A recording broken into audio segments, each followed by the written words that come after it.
Over the years, we've covered a lot of messed up science, from the Sith techno-beasts to the Rakghoul virus to Project Onomatopoeia. In this video, we're going to hit another high with Imperial Bioweapons Project I7IA, most commonly referred to as the Sickness, which is a pretty normal sick codename if you ask us. What's so special about this one? In short, Star Wars zombies.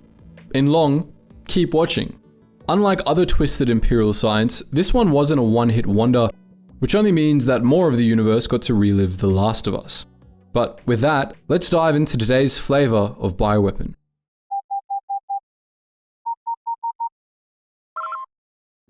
Attention, Sergeant on deck!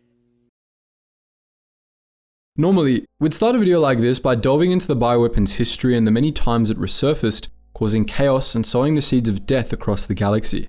But for a disease as special as this one, we first have to talk about what the disease actually did to people for someone to truly understand the horror its victims faced and why its outbreaks were such a big deal. The sickness, like most good things in life, was a byproduct of Sith alchemy created by one Darth Drea in 4645 BBY on the frozen world of Odassa Falstin out in the Outer Rim. Initially, as Sith often do, Drea had been trying to synthesize an elixir that would grant him immortality. The pathogen that would later be called the Blackwing virus, or Imperial Bioweapon Project I7IA, wasn't the goal of his work, but a happy little accident along the way.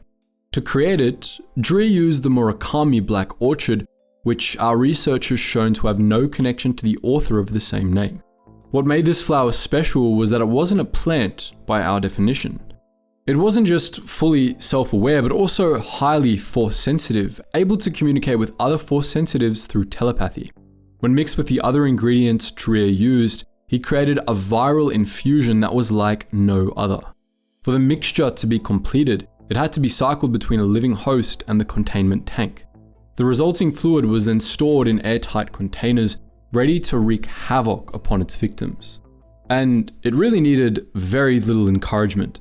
The Blackwing virus was really an epidemiologist's worst nightmare. It could cross the species barrier in the blink of an eye and spread like wildfire. It could jump between many humanoid species with ease, and even infect plants such as the neti, animals like the tauntaun, and even dead tissue. With a nearly 100% infection rate, it could spread through a bite from an infected host, through contact with the host's bodily fluids, and even through airborne transmission when talking about the weaponized version of the virus. The airborne version was so potent it could infect individuals in biohazard gear or airtight armor. In short, no one was safe, and once infected, the symptoms weren't far behind. Severity of symptoms depended on the method of infection and the victim's species. The worst symptoms came with being bitten by an infected. Almost immediately, the victim's skin would go grey and begin sweating profusely. The skin around the bite would blacken and necrose in minutes, and a grey, viscous liquid would build up within the wound itself. Vision would blur, breathing turned heavy, and pain would shoot through various parts of the body. For some, hallucinations followed. When transmitted through the air, symptoms appeared over a longer period of time. The first to appear were a light cough and draining sinuses. These would gradually worsen until victims were short of breath, with wet, rattling coughs. Respiratory distress was followed by nausea and vomiting. Their skin would turn green or grey, and they would begin sweating profusely. Over the next few hours, the victims would present with high fever, pain, drowsiness, and internal bleeding, followed by seizures and respiratory or cardiac arrest. Some bled externally or even fell comatose. Those who retained consciousness soon became delirious with vivid hallucinations that turned quickly into violent outbursts. The violence often led victims to turning on one another or even themselves. But the sickness didn't stop there. Remember how we mentioned it was a byproduct of the Sith's attempt at an elixir of eternal life? The sickness somewhat achieved that, in a sense, by turning its victims into zombies. After its victims died, their bodies decomposed rapidly. Because the sickness wasn't just a virus, it was sentient. After the host died, the virus would take over the corpse, reanimating it by firing electrical pulses that activated the muscles. And so, the corpses would rise as space zombies with only 3 goals: eating, killing, and spreading the virus to more victims. Much like modern zombie horror stories, these reanimated corpses were rotting away, which resulted in slow, shambling walking. When they encountered a potential victim, they could manage an unsteady half-run. They were so driven with hunger that, in the absence of fresh meat, they would eat their own decomposing flesh, like eating their own lips or dislocating their jaw to fit more meat inside. This made them sport a wide, Joker-like grin that, alongside their vacant gaze, made them look insane. As they walked, they drooled profusely from the mouth and took in sharp, rattling breaths. Also, much like our modern-day zombies, they could take a brutal beating without much injuries, were immune to fall damage and most other types of injury. A not-so-common superpower was that they stored up stomach acid and could spew it at a target. But again, the most terrifying part of the virus was that it was sentient. The sickness was a single entity, spread across many host bodies. Fans who've watched our Smuggler's Tale video on the Nal might find this familiar, and it was exactly like that. One huge overmind and many individual puppet hosts that could communicate through shrill screams. It could also learn through its hosts' shared experiences, developing new skills such as using weapons and technology. For example, one infected activated a tractor beam to prevent a ship ferrying survivors from escaping. As any sentient creature does, the sickness had an agenda. Once it entered a host, it would reproduce, but remain dormant until it was the best moment to activate itself. This deliberate choice meant the sickness could guarantee it had infected everyone in a population before activating, ensuring there was no chance for it to be quarantined or cured. Its ultimate goal was to eat everything, and so it strived to spread to as many living creatures as possible. Once activated, it dissolved the body's insides into a grey goo again, reminiscent of the Nal. This ooze could move independently, and when it came into contact with living tissue, it would squeeze out of its host and look for convenient orifices to enter a new body. As for detecting the virus, with how aggressive and rapid symptom onset was, it wasn't hard to see when someone was sick. The virus was undetectable when airborne, such as when used as a bioweapon, but once inside a host, the virus was easily detectable by medical personnel. Anyone exhibiting symptoms inside an infected zone was safely assumed to be a carrier, and even if the victim wasn't exhibiting symptoms yet, if they were in the zone, it was a safe bet. As easy as it was to diagnose, it rarely did much good. The sickness was resistant to most traditional methods of treatment or quarantine, especially when, in its airborne state, it could infect through biohazard suits and quarantine protocols. However, not all hope was lost. Some people were naturally immune to the airborne variant thanks to a gene which scientists studied, synthesized, and used to create an antivirus that could either prevent or slow infection. The only known method to truly prevent the spread of the disease was to remove the grey ooze immediately, either via syringe or by amputating the site of the infection. Removing the grey goo would still kill the tissue it had touched, but at least the rest could survive. If the infection had spread too much, there was the transfusion method, which involved intravenously flushing infected blood out of the host and introducing clean blood. However, this only slowed the progress of the disease. Much like in our horror movies, there were only a few ways that could kill the space zombies. As we mentioned, hitting, stabbing, shooting, decapitating, and other fun methods that might work on a zombie from The Walking Dead had no effect on the sickness's victims. Instead, one had to attack the virus on a cellular level. Lightsabers, fire, crushing, and acid were effective at killing the zombie victim, as were explosives, lightning, or crushing the cranium.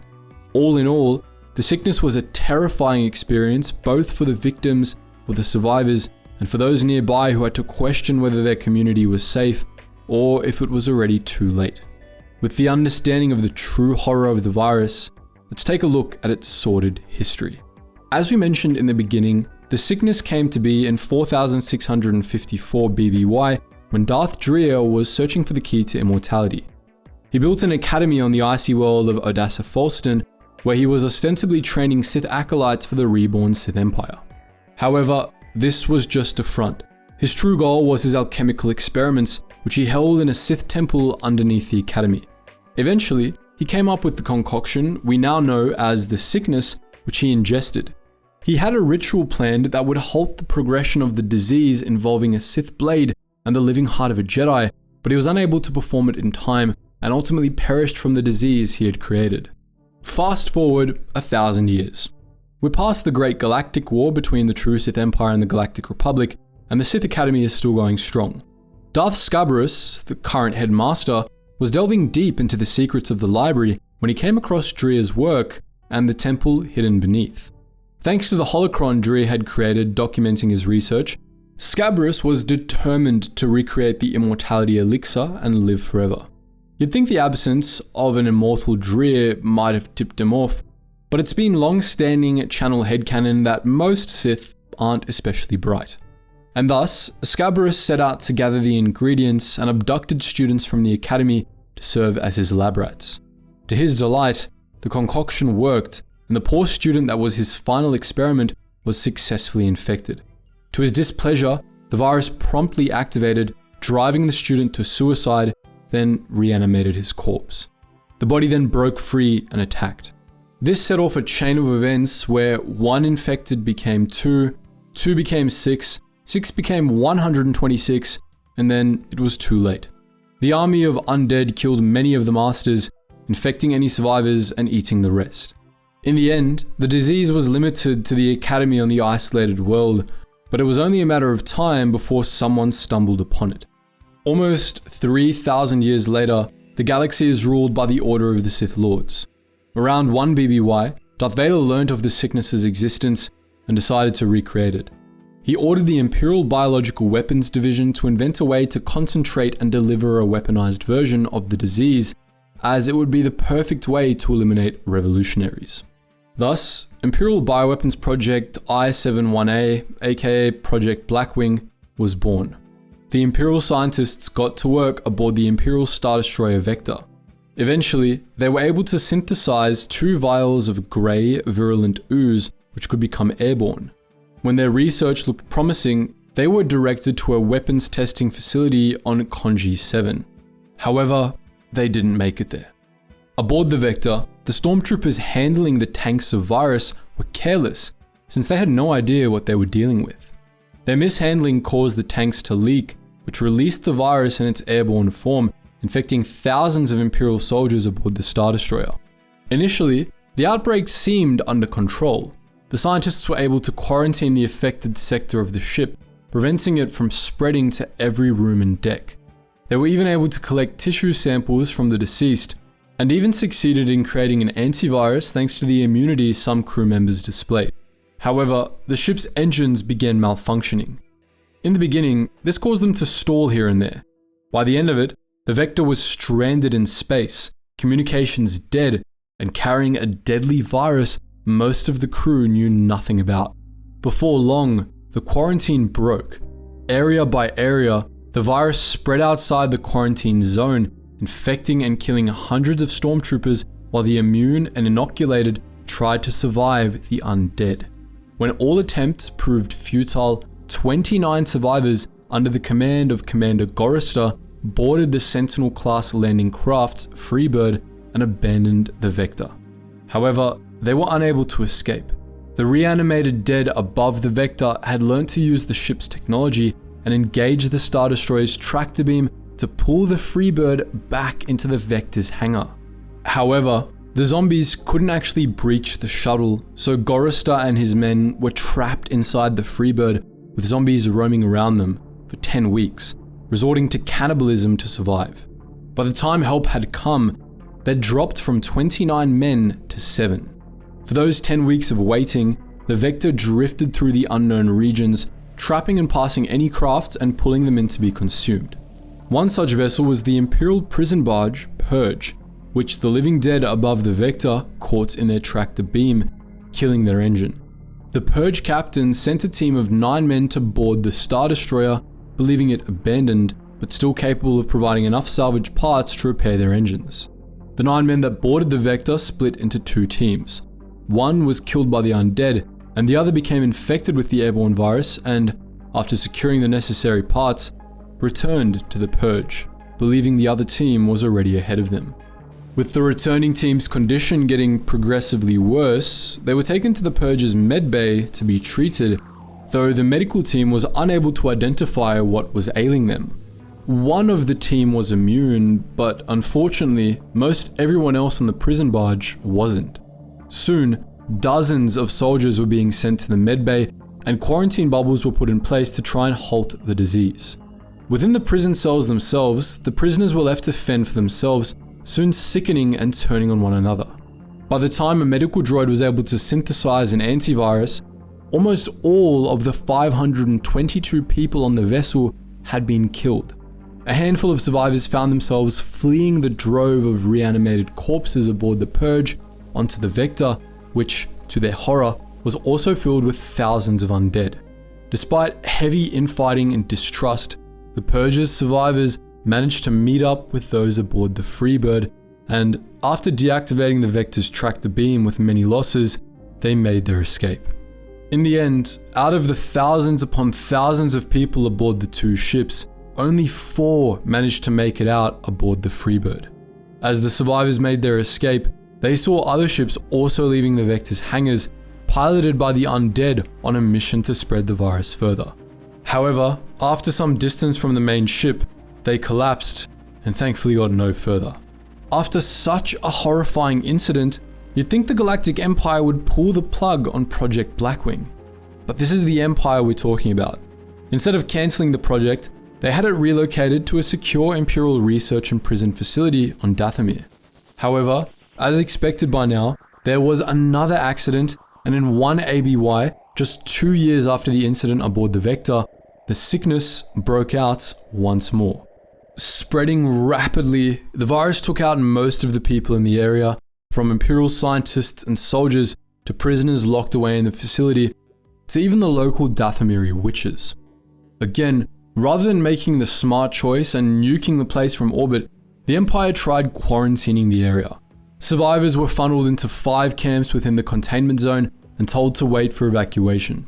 However, these camps were under constant zombie attack, and every rescue party that landed was killed before they made it to the survivors.